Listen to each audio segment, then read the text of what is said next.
नमस्कार, आप देख रहे हैं जी बिहार झारखंड और मैं हूं आपके साथ राजेश कुमार। शुरू करते हैं 100 शहर 100 खबरें देखते हैं रफ्तार से।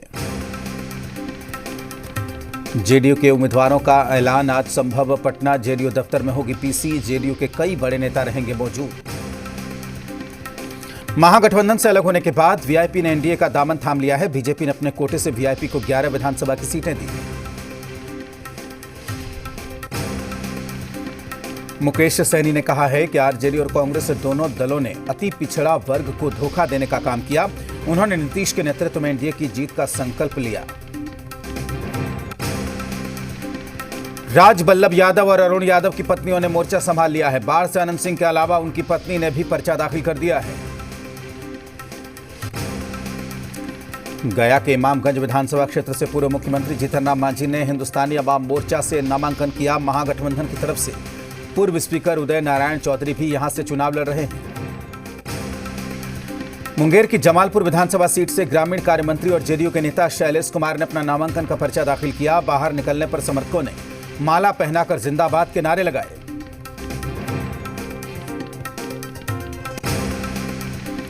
पालीगंज विधानसभा सीट से पीपुल्स ऑफ इंडिया डेमोक्रेटिक के उम्मीदवार रविंद्र प्रसाद भैंसे पर सवार होकर नामांकन करने पहुंचे। जहानाबाद से एनडीए उम्मीदवार के तौर पर जीतन राम मांझी के दामाद देवेंद्र मांझी नामांकन करने पहुंचे तो मखदूमपुर विधानसभा सीट से वो उम्मीदवार हैं। खनन एवं भूतत्व मंत्री बृजकिशोर बिंद ने कैमूर के चैनपुर विधानसभा सीट से नामांकन दाखिल किया।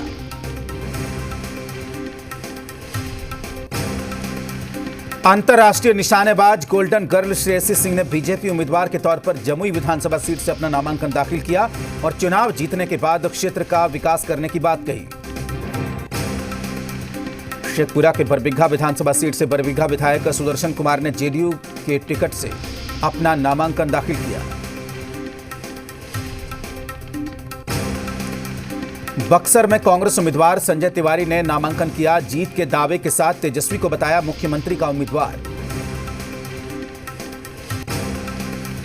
औरंगाबाद में रफीगंज विधानसभा सीट से विधायक अशोक कुमार सिंह ने किया पर्चा दाखिल।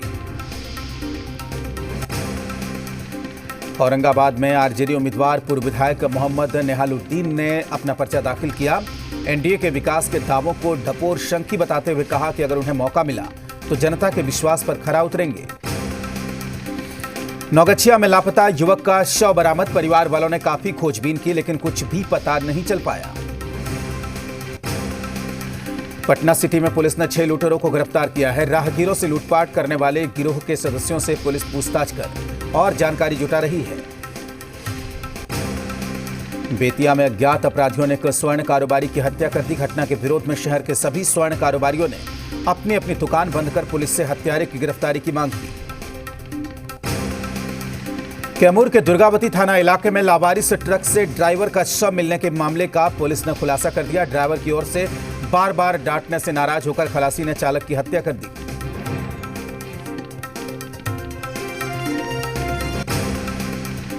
बांका के अमरपुर थाना पुलिस ने तस्करी के लिए ले जाई जा रही 17 पशु समेत चालक को गिरफ्तार किया। कार्रवाई के दौरान अंधेरे का फायदा उठाते हुए एक पशु तस्कर फरार हो गया। मधुबनी के देवदा थाना इलाके में पुलिस ने नेपाल बॉर्डर इलाके से 400 बोतल शराब के साथ 2 तस्करों को गिरफ्तार किया। पुलिस ने गुप्त सूचना के आधार पर छापेमारी कर शराब तस्कर को धर दबोचा। बांका में उत्पाद विभाग ने 2 ट्रकों से 15 लाख कीमत की शराब को जब्त किया। इस मामले में पिकअप वाहन के चालक सहित 2 लोग गिरफ्तार हुए हैं। अररिया में कैदी ने जेल में की आत्महत्या की कोशिश से बेहतर इलाज के लिए भागलपुर मेडिकल कॉलेज अस्पताल रेफर। खतरे की हालत से बाहर है कैदी। मधुबनी के जयनगर थाना इलाके में विवाहिता शबनम की संदिग्ध स्थिति में मौत हो गई है। परिवार वालों ने ससुराल वालों पर प्रताड़ित कर हत्या करने का आरोप लगाया। मृतक के पति समेत 4 लोगों के खिलाफ हत्या का मामला दर्ज। मुंगेर में बदमाशों का तांडव। 2 बदमाशों ने जेडीयू किसान प्रकोष्ठ के प्रखंड अध्यक्ष ललन पान पर 2 गोलियां चला दी। कैमूर के मामादेव गांव के पास सड़क हादसा। ट्रक और बाइक के बीच जोरदार टक्कर जिसमें एक युवक की मौत हो गई। 2 लोग गंभीर रूप से घायल। विक्रम के दुल्हिन बाजार थाना इलाके में ऑटो और कार में टक्कर हो गई है जिसमें ऑटो पर सवार कई यात्री जख्मी हो गए। बेतिया में 12 साल का बच्चा डूबा, परिवार वालों का हाल बेहाल। चनपटिया में सिकरहना नदी में लगातार हो रहा है कटाव। कैमूर में 28 अक्टूबर को मतगणना है। ईवीएम मशीन को सुरक्षित रखने के लिए स्ट्रांग रूम का निरीक्षण किया गया। कई पदाधिकारी मौजूद रहे। समस्तीपुर के वारिसनगर विधानसभा सीट से के सारी पंचायत के लोगों ने सड़क नहीं तो वोट नहीं का ऐलान किया। बगहा एक प्रखंड इलाके में कटाव से सैकड़ों एकड़ जमीन पर लगी गन्ना फसल नदी में विलीन हो गई। ग्रामीणों ने कहा कि बाढ़ और कटाव का सीओ ने जायजा भी लिया, लेकिन आश्वासन के बाद भी मुआवजा राशि नहीं ली गई।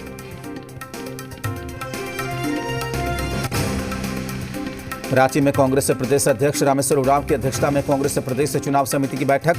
बेरमो उपचुनाव को लेकर जिला अध्यक्ष द्वारा किए गए नामों की सूची पर चर्चा हुई।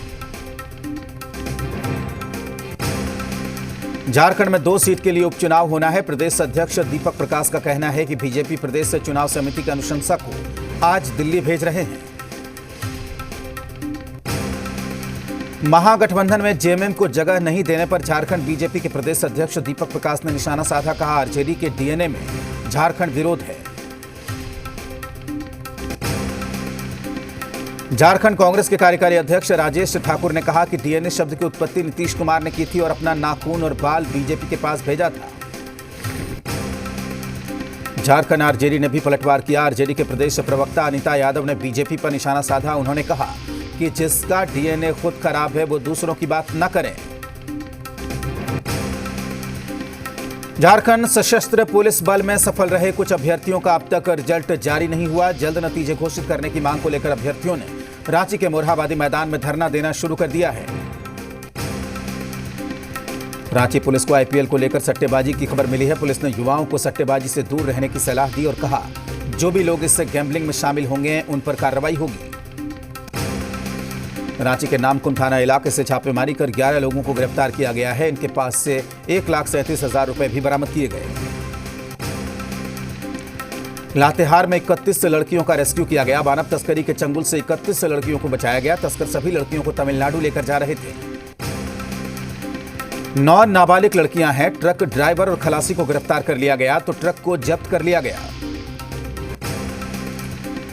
पलामू के पूर्व सांसद जोरावर राम ने अपनी जान का खतरा बताते हुए भूमाफिया केदार शर्मा को गिरफ्तार करने की मांग की। जोरावर राम ने इस बारे में केंद्र सरकार और राज्य सरकार को पत्र भी लिखा। घाटशिला में बुजुर्ग ने आत्महत्या की। पेड़ पर लटक कर आत्महत्या की। हजारीबाग में कोल खनन ट्रांसपोर्टिंग का काम फिर से शुरू हो गया है। कोल खनन परियोजना बंद होने से करीब 3000 स्थानीय लोगों का रोजगार छिन गया। पाकुड़ में जेएमएम के सांसद विजय हांसदा ने मेडिकल कॉलेज और अस्पताल के स्थल का निरीक्षण किया। रांची में पिठोरिया थाना इलाके में एक कुएं में भालू गिर गया। वन विभाग की टीम और ग्रामीणों की मदद से भालू को कुएं से बाहर निकाला गया। वन विभाग की टीम भालू को पिंजरे में बंद कर अपने साथ ले गई। रांची में होमगार्ड्स के धरने का आज दूसरा दिन है। मोरहाबादी मैदान में अपनी मांगों को लेकर होमगार्ड के 735 अभ्यर्थी धरने पर हैं। इनकी मांग है कि इन्हें जल्द ही जल्द बुनियादी प्रशिक्षण पर भेजा जाए। कोरोना काल के एक लंबे अंतराल के बाद अब जिंदगी पटरी पर आहिस्ता आहिस्ता लौट रही है। झारखंड में 8 अक्टूबर से धार्मिक स्थल खोल दिए जाएंगे। लातेहार के चंदवा प्रखंड के दर्जनों गांवों में हाथियों के झुंड ने कई घरों को क्षतिग्रस्त कर दिया तो खेत में लगी फसलों को भी नष्ट कर दिया है। धनबाद में कोलकाता से दिल्ली जा रहे ट्रक में अज्ञात वाहन से टकराने के बाद आग लग गई। आग की लपटों में ट्रक धू-धू कर जलने लगा। बड़ी मशक्कत के बाद आग पर काबू पाया गया। बोकारो के गोमिया में विधिक सहायता केंद्र खुल गया है। यहां रोजाना सुबह 10 बजे से लेकर शाम 5 बजे तक काम होगा। इससे आम लोगों को काफी सुविधा मिलेगी। झारखंड के रामगढ़ में प्रसिद्ध सिद्धपीठ रजरप्पा मंदिर 7 महीने के बाद 8 तारीख से खुलेगा। इसे लेकर सारी तैयारी पूरी कर ली गई है। गढ़वा में लक्ष्मी लाडली योजना में 6 वर्षों के 15 करोड़ का हिसाब अब तक डाकघर नहीं दे पाया। जिला समाज कल्याण विभाग को काफी परेशानियों का सामना करना पड़ रहा है। कोडरमा के सतगावा थाने में तैनात सिपाही अगम प्रकाश की सड़क दुर्घटना में मौत हो गई। अगम प्रकाश चंदवारा स्थित पुलिस लाइन से लौट रहे थे। हजारीबाग के चरही थाना इलाके में 4 पहिया गाड़ी और टेम्पो में टक्कर। इस हादसे में कई लोग घायल हो गए। हाथरस केस में गिरफ्तार पीएफआई पर कसा जांच का शिकंजा। मथुरा में 4 सदस्यों पर एक और एफआईआर दर्ज। हाथरस केस की आड़ में हिंसा फैलाने की साजिश का आरोप। हाथरस केस में एसआईटी 16 अक्टूबर को सौंपेगी अपनी जांच रिपोर्ट। समाजवादी पार्टी ने सरकार की मंशा पर उठाए सवाल। बढ़ाई गई हाथरस पीड़िता के परिवार की सुरक्षा। पीड़िता के घर और आसपास लगाए गए सीसीटीवी के कैमरे। हाथरस केस के विरोध में कोलकाता की सड़कों पर बड़ी संख्या में उतरी महिलाएं। निकाला विशाल जुलूस। पालघर मामले में महाराष्ट्र सरकार ने सुप्रीम कोर्ट में दाखिल की नई स्टेटस रिपोर्ट। बताया अब तक 1 पुलिस अधिकारी बर्खास्त, 2 की सेवानिवृत्ति, 252 के खिलाफ चार्जशीट। शाहीन बाग धरने पर सुप्रीम कोर्ट का बड़ा फैसला। सड़क पर नहीं किया जा सकता है बेमियादी कब्जा। ऐसे विरोध प्रदर्शन को हटाने के लिए किसी भी इजाजत की जरूरत नहीं। सुशांत सिंह के परिवार ने सीबीआई को लिखी चिट्ठी। नई फोरेंसिक टीम बनाने की मांग। एम्स की रिपोर्ट को बताया गलत। बॉम्बे हाईकोर्ट से रिया चक्रवर्ती को मिली सशर्त जमानत। मुंबई से बाहर नहीं जा सकती हैं रिया। शौविक को अभी जेल में रहना होगा। कश्मीर के शोपिया में मार गिराया गया एक और आतंकी। अब तक 3 दहशतगर्द ढेर। सुरक्षा बल और आतंकियों के बीच मुठभेड़ जारी। सोपोर आतंकी हमले में शहीद हुए जवान शैलेंद्र सिंह की अंतिम विदाई में उमड़ा जनसैलाब। 8 साल के बेटे ने पिता को सलामी दी। हाथरस में दंगों की साजिश को लेकर बड़ा खुलासा। 100 करोड़ हुई थी फंडिंग। सूत्रों के हवाले से खबर, इस्लामिक देशों से आए थे 15 करोड़। हाथरस की साजिश पर सीएम योगी आदित्यनाथ का विपक्ष पर निशाना। कहा षड्यंत्र रचने वाले नहीं होंगे कामयाब। विपक्ष को नहीं रासा रहा है सूबे का विकास। राजनीति में पीएम मोदी के 20 साल। बीजेपी ने जारी किया वीडियो। गुजरात के मुख्यमंत्री से लेकर देश के प्रधानमंत्री के तौर पर दिखाई गई 20 बड़ी उपलब्धियां। दिल्ली के हिंदूराव अस्पताल में पिछले 4 महीनों से बिना सैलरी के काम करने को मजबूर हैं डॉक्टर। वेतन नहीं मिलने से घर चलाना हुआ मुश्किल। देश की राजधानी में वायु प्रदूषण को रोकने का इंतजाम। दिल्ली में निर्माण स्थलों के पास एंटी स्मॉग गन लगाया जाना शुरू। 39 जगह की पहचान की गई। भारत और जापान के बीच विदेश मंत्रियों की बैठक। क्वाड के अतिरिक्त दोनों देशों के बीच द्विपक्षीय संबंधों पर बातचीत हुई। विदेश मंत्री एस जयशंकर से मिली ऑस्ट्रेलिया की विदेश मंत्री मारिसे पाई ने। द्विपक्षीय संबंधों को लेकर चर्चा हुई। मेरठ में समाजवादी पार्टी के नेता के घर के ऊपर फायरिंग। सीसीटीवी में कैद हुए हमलावर। मुजफ्फरनगर में 50,000 के इनामी बदमाश के साथ मुठभेड़। बदमाश कपिल को लगी गोली। एक सिपाही भी मुठभेड़ में घायल। लखनऊ में 2 साल की बच्ची का अपहरण। बदमाशों ने 30 लाख रुपए की मांगी फिरौती। पुलिस से जांच में जुटी। गाजियाबाद में राम पार्क कॉलोनी में झुग्गियों में लगी भीषण आग। 100 से ज्यादा झुग्गियां जलकर खाक। जयपुर के हरमाड़ा में दर्दनाक हादसा। ट्रेलर ने स्कॉर्पियो को मारी टक्कर। एक कांस्टेबल की मौत। 3 पुलिसकर्मी गंभीर रूप से घायल। बाड़मेर के शिव में नाबालिग के साथ रेप। पीड़िता को बेहोशी की हालत में छोड़कर फरार हुआ आरोपी। मणिपुर के उखरूल में भूकंप के झटके। रिक्टर स्केल पर 4.3 मापी गई भूकंप की तीव्रता। महाराष्ट्र में 24 घंटे में कोरोना के 12,258 नए मामले सामने आए। 370 लोगों की मौत। राजस्थान के बारा में 7वीं के छात्र तन्मय ने बनाया ऑटोमेटिक सैनिटाइजर मशीन। इसे बनाने में आए सिर्फ 230 रुपए का खर्च। कृषि कानून के खिलाफ सिरसा में प्रदर्शनकारी किसानों को पुलिस ने मौके से हटाया। कई किसानों ने दी अपनी गिरफ्तारियां। अमृतसर में किसानों ने धान की पराली को लगाई आग। बोले आलू की फसल बिजाई के लिए तैयार करनी है जमीन। व्हाइट हाउस के adviser Stephen Miller corona positive. कल ही राष्ट्रपति ट्रंप अस्पताल से इलाज के बाद लौटे व्हाइट हाउस। फेसबुक ने क्वानन ग्रुप से जुड़े सभी अकाउंट्स पर लगाया बैन। गलत और भ्रमित करने वाली सूचनाएं फैलाने का आरोप। बेलारूस के विपक्षी नेता ने बर्लिन में एंजेला मार्केल से की मुलाकात। बेलारूस में राष्ट्रपति के विरोध में लगातार हो रहा है प्रदर्शन। मालदीव के पूर्व उपराष्ट्रपति अहमद अदीब को 20 साल की जेल की सजा। मनी लॉन्ड्रिंग और भ्रष्टाचार के आरोपों में दोषी पाए गए हैं अहमद अदीब। नॉर्थ ईस्ट सीरिया के अल बब शहर में जिहादियों ने बारूद से भरे ट्रक को उड़ाया। हमले में 11 से ज्यादा लोगों की मौत, कई घायल। अप्रैल से जुलाई के बीच गैर बासमती चावल के निर्यात में 68% का उछाल। भारत में आई 8,903 करोड़ रुपए की विदेशी मुद्रा। सरकार ने जीएसटी में छोटे कारोबारियों को राहत दी। 5 करोड़ रुपए से कम टर्नओवर होने पर जीएसटी का मासिक रिटर्न भरने की जरूरत नहीं।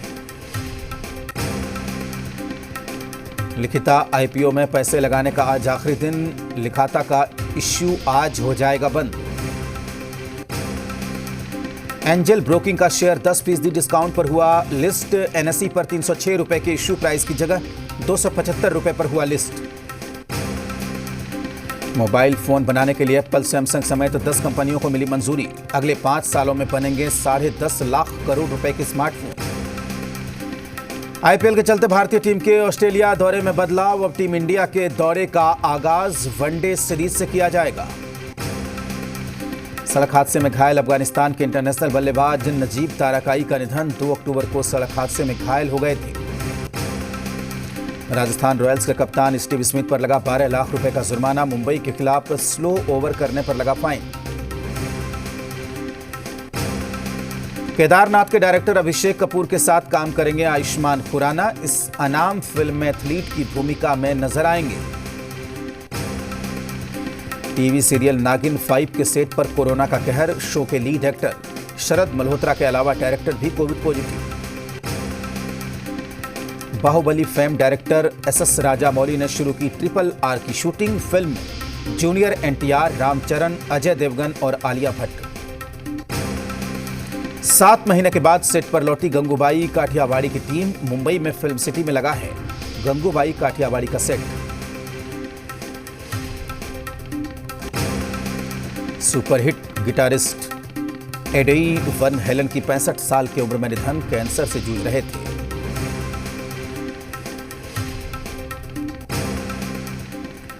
वक्त एक छोटे से ब्रेक का है, जल्द लौटते हैं।